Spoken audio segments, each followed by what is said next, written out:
Grounding a circuit panel is crucial for electrical safety and is governed by the National Electrical Code, or NEC. It's essential to consult the latest edition of the NEC, but we will refer to the 2014 NEC for the sake of this discussion. Article 250 of the NEC is entirely dedicated to grounding and bonding requirements. Within Article 250, several sections are particularly relevant to grounding circuit panels. NEC Article 250.110 specifically addresses the grounding requirements for circuit panels. It outlines which enclosures and equipment must be grounded. Generally, metal enclosures containing service conductors, grounding electrode conductors, and equipment grounding conductors need to be grounded. The purpose of grounding is to provide a low impedance path for fault current to return to the source, facilitating the operation of overcurrent protective devices like circuit breakers or fuses. NEC Article 250.116 discusses grounding conductor requirements, including the types of conductors permitted for grounding and their installation. Grounding conductors can be made of copper, aluminum, or copper-clad aluminum. They must be adequately sized and protected from physical damage. The path to ground from circuits, equipment, and metal enclosures for alternating current systems must meet requirements of 250.45.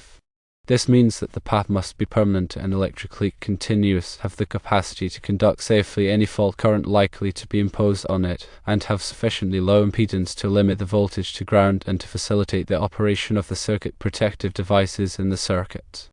NEC Article 250.122 focuses on the sizing of equipment grounding conductors. The size of the equipment grounding conductor is determined by the size of the overcurrent protective device protecting the circuit. Table 250.122 in the NEC provides guidance on the minimum size of equipment grounding conductors based on the rating of the overcurrent device. For example, if the overcurrent device is rated at 20 amps, the minimum size copper equipment grounding conductor is 12 American wire gauge. If the overcurrent device is rated at 60 amps, the minimum size copper equipment grounding conductor is 10 American wire gauge.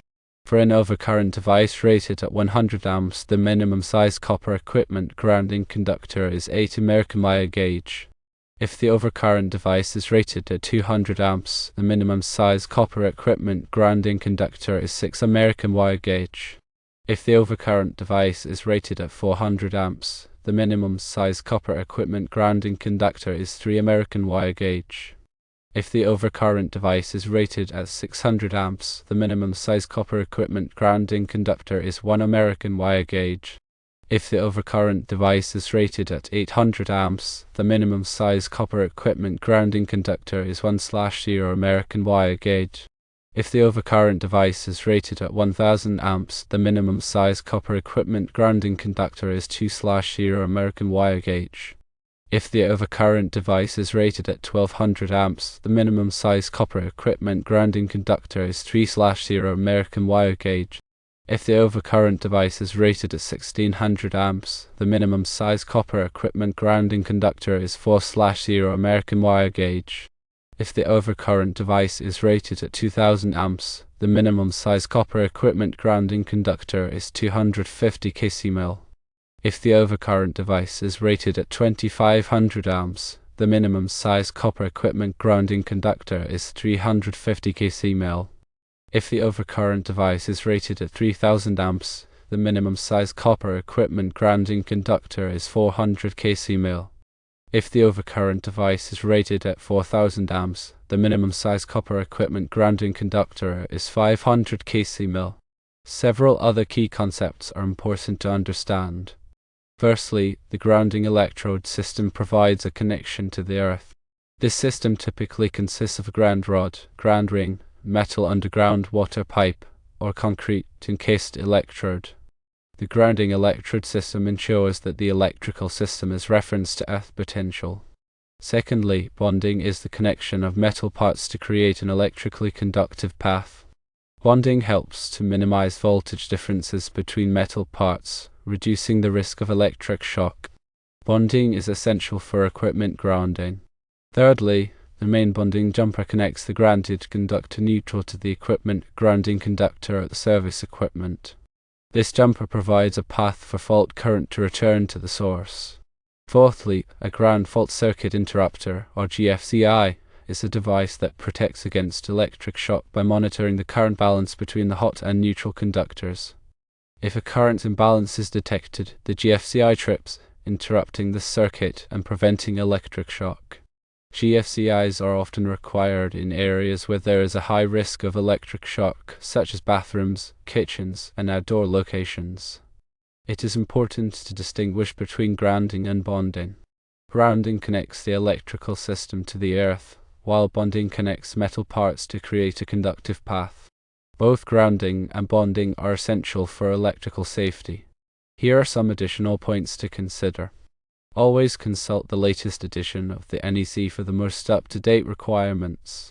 Electrical work should only be performed by qualified and licensed electricians. Ensure that all grounding and bonding connections are properly made and tightened. Regularly inspect the grounding and bonding system to ensure that it is in good condition.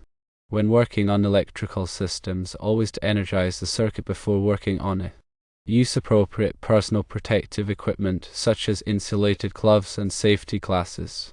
Follow all applicable safety procedures and regulations. Understanding the NEC requirements for grounding and bonding is critical for ensuring electrical safety. By following the guidelines and recommendations outlined in the NEC, you can help to protect yourself and others from the hazards of electricity. The NFPA 70 handbook provides additional explanations and illustrations to help clarify the NEC requirements. This handbook can be a valuable resource for electricians and others who work with electrical systems. The Electrical Safety Foundation International, or ESFI, offers a variety of resources on electrical safety, including information on grounding and bonding.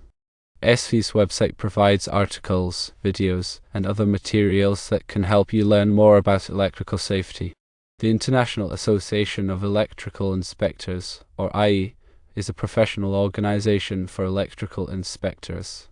IE offers training and certification programs for electrical inspectors, as well as resources on electrical codes and standards. Their website contains useful information about grounding techniques. Always remember that working with electricity can be dangerous. If you are not qualified to perform electrical work, it is best to hire a licensed electrician. By following these guidelines, you can help to ensure that your electrical system is safe and compliant with the NEC. Remember, electricity is a powerful force that must be treated with respect.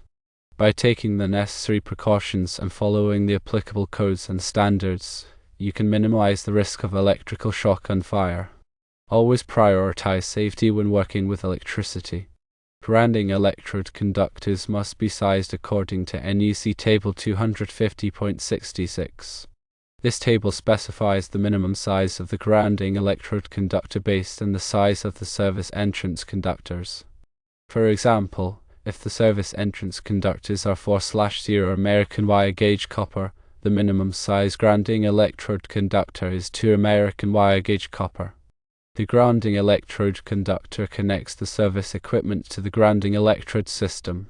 The grounding electrode system must be installed in accordance with NEC Article 250.52. This article specifies the types of grounding electrodes that are permitted, as well as the requirements for their installation. Permitted grounding electrodes include metal underground water pipes, metal frames of buildings, concrete encased electrodes, ground rings, and ground rods. Ground rods must be at least 8 feet long and must be driven into the ground to a depth of at least 8 feet. Ground rods must be spaced at least 6 feet apart. Concrete encased electrodes must be at least 20 feet long and must be encased in at least 2 inches of concrete. Ground rings must be at least 20 feet long and must be buried at a depth of at least 2.5 feet.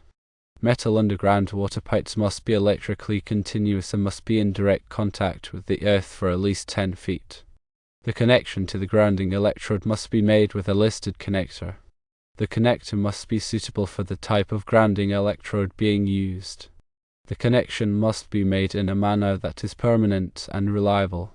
The grounding electrode system must be tested to ensure that it has a lower impedance path to ground. The impedance to ground should be less than 25 ohms. If the impedance to ground is greater than 25 ohms, additional grounding electrodes must be installed. The grounding electrode system must be inspected regularly to ensure that it is in good condition. Any damaged or corroded components must be replaced. The grounding electrode system must be protected from physical damage. The grounding electrode system must be installed in a manner that is accessible for inspection and maintenance. The grounding electrode system must be identified with a permanent label. The label must indicate the location of the grounding electrodes and the type of grounding electrodes used. The label must be installed in a conspicuous location.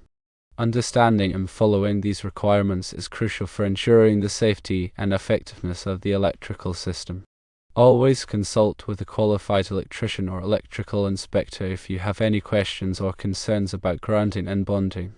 Remember that proper grounding and bonding are essential for protecting people and property from electrical hazards. Always prioritize safety when working with electricity.